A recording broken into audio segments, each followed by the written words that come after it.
Peacock એટલે મોર. Pigeon એટલે કબૂતર.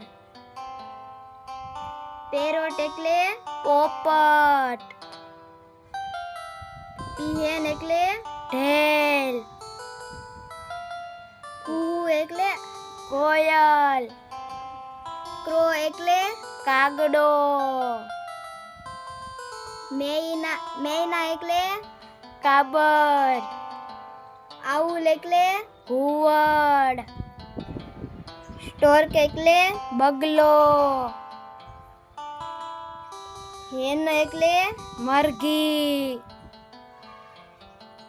કોક એટલે કૂકડો. સ્વન એટલે હંસ. કાઈટ એટલે સમડી. ઈગલ એટલે ગરુડ. સ્પેરો એટલે ચકલી. ડક એટલે બતક.